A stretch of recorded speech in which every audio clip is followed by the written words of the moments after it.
Oh man, things are heating up with the Fallout 4 Anniversary Backlash.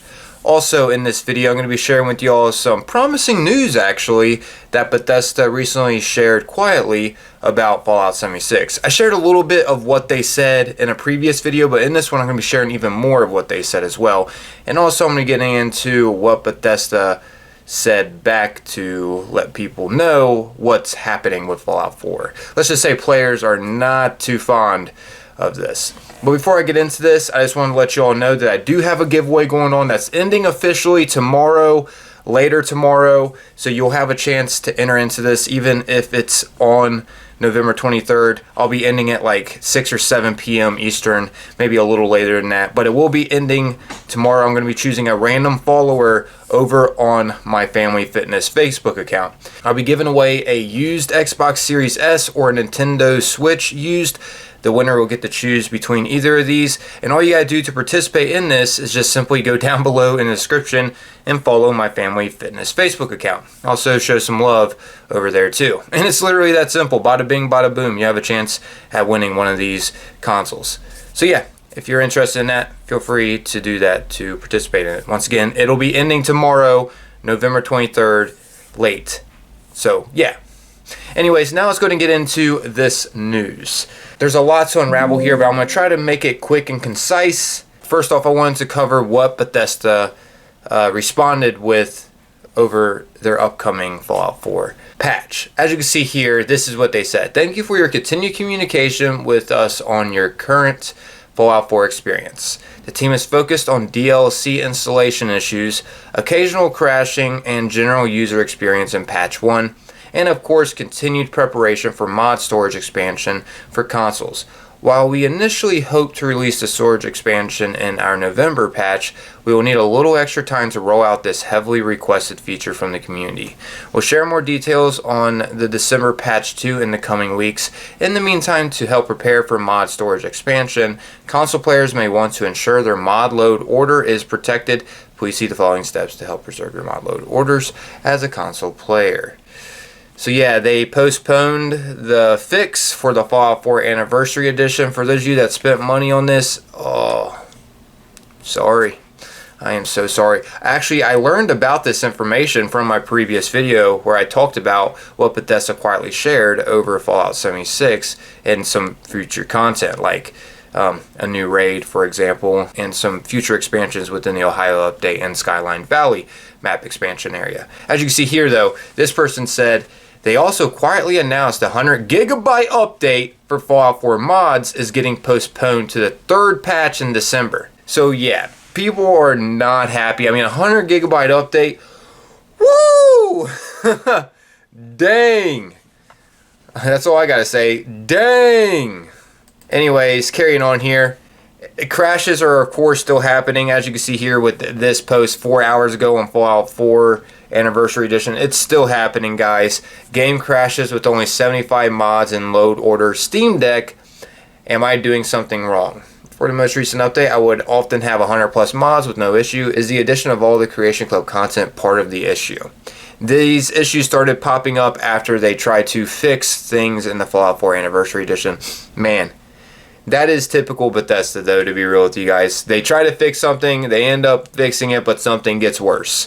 Whew, it sucks, man. But anyways, here's another post.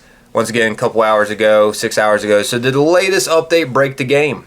Have Fallout 4 on PS4, bought at release, have all the DLCs, boot the game up today, and it's saying I can't load my save file because it's missing content. But it's not. I have all the stuff installed, checked my PS4 and everything. This has only happened with an update I installed today of a measly few megabytes. Was working fine a few weeks ago. But yeah, dude, this is happening. Once again, just go on to Fallout 4 Reddit. You're going to be seeing people talking about crashes happening. I'm not going to sit here and read all of the posts of players reporting this, but players are upset. I mean, and for a good reason. Wouldn't you be? Especially if you spent money on something and was, excited to dive into it, and then all of a sudden you just can't play it. Could you imagine like buying a new vehicle or buying a vehicle and then all of a sudden you get in that vehicle and it just doesn't work? I mean,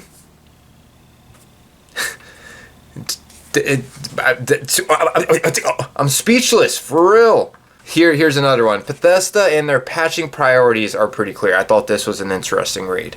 As someone who's been waiting, not anymore, for some real fixes to the next-gen bugs, long loading screens on PC, etc., I thought I'd take a rundown on where Bethesda's patch priorities lie, the game or their money. This is a quick rundown I did based on their latest patch notes. Of the 21 fixes, only 4 do not touch creations or purchasing. Bethesda do better. Why does it take minutes to exit a friggin' cave since next gen, etc., etc.? Most of the fixes for the core gameplay bugs are fixed by mods. However, the mods are broken by these patches that fix store-related stuff, and the patches come out over a period of months, so the mod creators won't update the mods because they're going to have to fix it a few weeks after that anyway. And then again, Bethesda doesn't like the modding community. It seems to only like the money they can get out of it, and when it pivots people to their monetized modding platform, that is also bugged to heck. Call me a hater, but it's not weird. People are absolutely totally sick of this nonsense. And yeah, he posted proof here of their updates, so you could see where their priorities lie. I mean, obviously gaming is a business, but it's clear. Pulling up the receipts, you know. Money, greed, monetization. Sucks. But anyways, to get into some positive news, just want to start off with that and how players are, you know, upset, angry, aggravated, annoyed, frustrated, just downright just done with Bethesda and their bull. Let's get into some positive. There are some positive things that are being revealed in Fallout 76, which I'm going to be sharing. I shared quite a bit of what they shared recently in an Ask Me Anything on the Bethesda Discord. Only like 100 something people tuned into this, so it was quietly announced to a few people, but I'm not going to be sharing everything in this video because I already shared a lot in a previous video. Don't want to make this video like 50 minutes long, you know what I'm saying? If you're interested in some more of the PvE updates and add-ons, such as like with the raids and, you know, expanding Skyline Valley and the Ohio update after it releases and stuff like that, like a part 2 to Ohio update and stuff, just check out the video that'll pop up at the end of this video if you're interested in that. In this one, I'm going to be talking about some more stuff that they revealed that I didn't share in that video. This has stuff to do with PvP and some things they're taking away and some other stuff you may be interested in. Starting off with this that I thought was pretty interesting. So this is for Carl and John. With Milepost Zero shutting down and the exclusive items from caravanning being moved to Highway Town, is there any chance of the NPCs unique to the location ever appearing again, like Theo or Marley? It'd be interesting to see what becomes of them after this update. Yeah. Do you mind if I answer the first part of that, Carl, and then I'll pass to you? Yeah, go for it. So, Milepost Zero had to clear out of Skyline Valley. They were kind of forced out in a way. You're going to find out why and how pretty soon.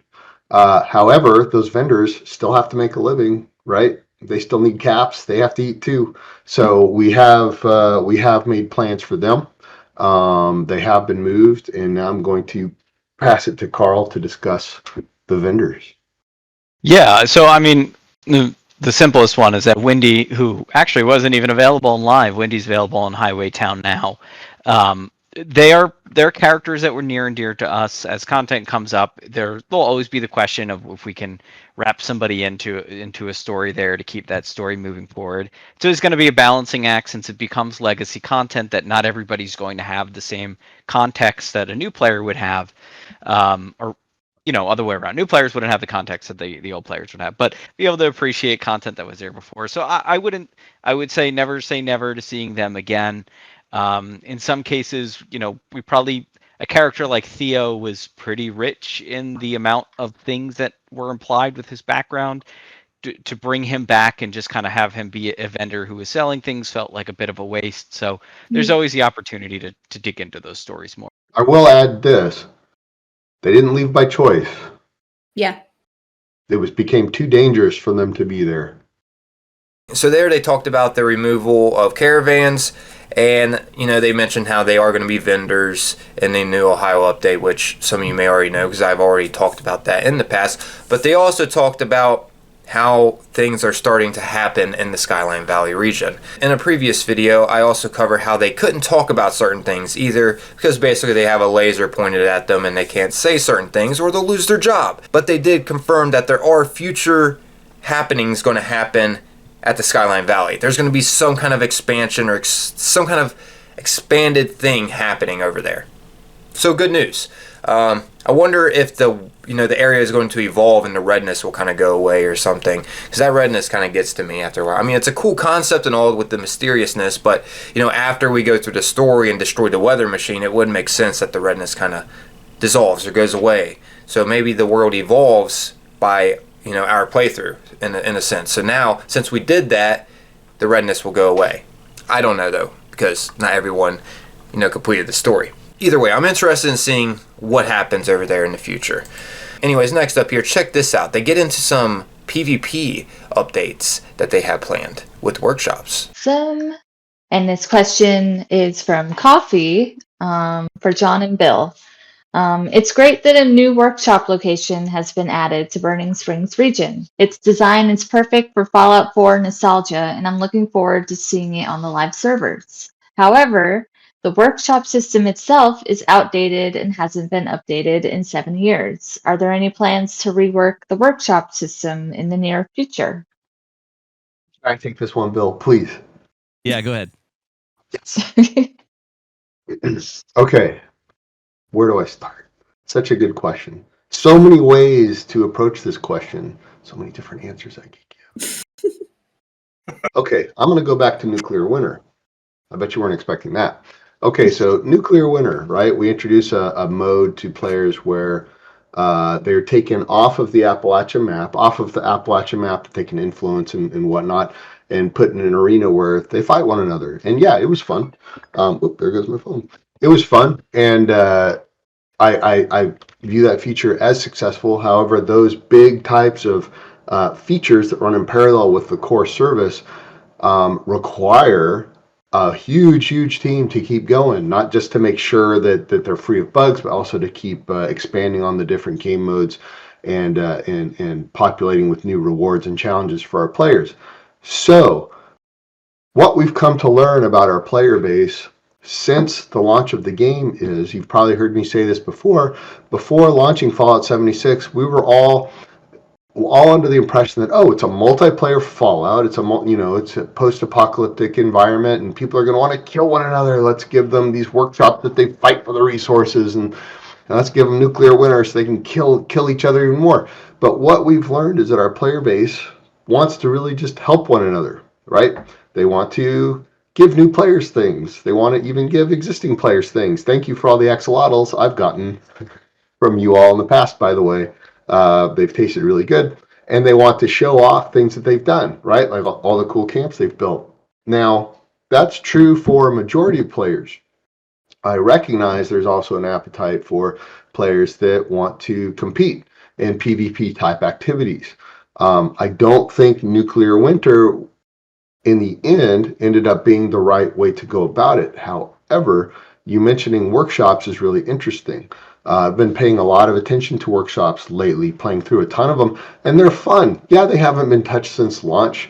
I think the core idea of them is fun, but I also think that there could be a possible angle to play those up down the road in a non-punishing PvP, maybe even kind of a factions kind of angle, right? Just high-level thinking, nothing concrete. What we're doing, though, is looking at our Appalachian map and looking for ways where on the map, in the map, players can go and participate in some sort of PvP activity. Again, we don't want it to be punishing. We want it to also fit within the fiction, have it be maybe faction-based, definitely resource-based, and not pull people from Appalachia and put them into a different service, essentially running two games in parallel, right? So workshops could be an interesting angle for that, to be determined. There's other ways to do that too, which we've discussed.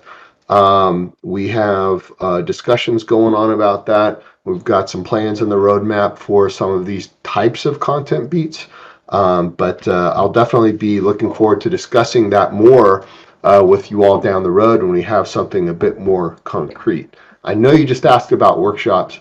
But that's actually been hot on my mind lately, and sort of my whole thought process as we figure out what to do with those down the road. And just to add on to that too, just some inside baseball for folks for Burning Springs. This was something we also actually talked about, explored for workshops. There was the challenge of, can we do this? Can we add it? And then also, what changes do we want to do? So we've got those creative juices already flowing. It's movement. We just decided for this specific patch, we wanted to have a bunch of everything in there and to do this correctly. So giving it more time to bake in the oven a little bit. The workshops are fun, it's like all these really, the spaces are really unique. Like even the most recent, the drive-through or the drive-in movie theater in Burning Springs, it's really distinct. I love playing through those. I love the big the workshops in Ash Heap. So yeah, there's definitely something there. We are not done with workshops. So that's awesome. They're thinking about some kind of faction wars happening, settlers versus raiders. I don't know. They're going to be updating the workshops to make them more friendly for everyone to approach them in a PvP scenario. That could mean there's going to be balance happening, where if we do go into workshop battle zone, our armor doesn't matter what weapon we're using specifically. We just become as powerful as the person that is taking over the workshop or something. I don't know. I'm interested in that though, because right now there's some major unbalanced PvP action happening in Fallout 76. That's the reason why people don't battle each other. John's saying, yeah, we like to help each other. Yeah, we do like to help each other, but we also like to fight. I mean, it's a war game. We like to battle. It's just when you try to PvP in Fallout 76, you got this person spamming Stealth Boys, spamming Nuka-Cola Quantum, spamming Stems, spamming all these food buffs, have some kind of armor stacking, which makes them like pretty much invincible, has specific weapons that make them like pretty much god tier. It just comes like, okay, I don't want to do that again. I just got freaking destroyed. You know what I'm saying? So having something more balanced, like what they did with Nuclear Winter, where everyone is the same, starting out the same and stuff like that, I think people would be more on board with some PvP. People aren't interested in PvP in Fallout 76 because it's completely freaking unbalanced.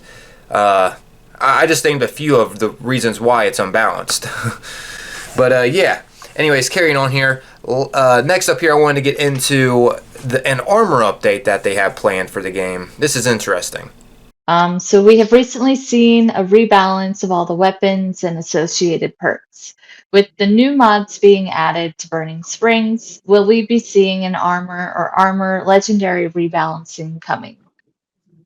I lied. This is actually for you, Richard. I think if Carl wants to speak to it, he definitely Yeah. can, because I was just Yes, yeah. There is indeed an armor rework underway. It will be in the PTS for somebody to play test at a later date. Don't want to commit to anything just yet. That is the next thing that's on our radar is armor. Yeah. And so people know these changes aren't done to punish specific types of players or nerf certain, that's not the purpose of these at all. The purpose of these changes and adjustments is to make sure that you all have as many choices as possible for how you want to play the game, rather than having to feel like you're getting locked into one specific play style.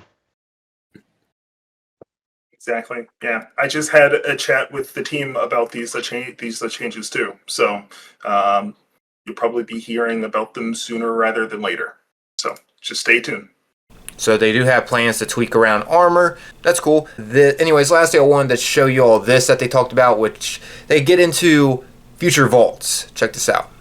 They say, one of my favorite things in Fallout is seeing what happened to the vaults. I love exploring their ruins and finding their secrets, or running into groups that turn a vault into their home. Considering how much creative potential these places have and how well they can tell stories or become hubs for future content, can we expect new vaults to show up in the new region later on? Yeah, John, for what we could do there in the future. In Burning Springs specifically, I can't really say at this point. However, new vaults down them country roads, quite possibly. But yeah, really no specific answers for you today. Awesome. Thank you both. This next question is about Gleaming Depths, because Burning Springs is introducing some changes to the Gleaming Depths rating experience. And it's from Fang, and I'm going to throw this one up to the group too. So we will be seeing future vaults, probably not in the Ohio update, but we will be seeing some more vaults to explore in the future. I'm just going to wrap it up here. Those are some topics I didn't cover in my past video because I didn't want to drag the video on to be super long. Hopefully you found this video, though, informative of the Fallout news that's happening around the community right now. I'm out of here, everyone. As always, most importantly, appreciate y'all taking the time watching and listening. And remember to go down below in the description and support that Facebook if you are interested in that giveaway. Really simple to participate in it. Going to be choosing a random follower over there. It's going to be ending later tomorrow, November 23rd. I'm out of here, though, everyone. Until next time. Peace.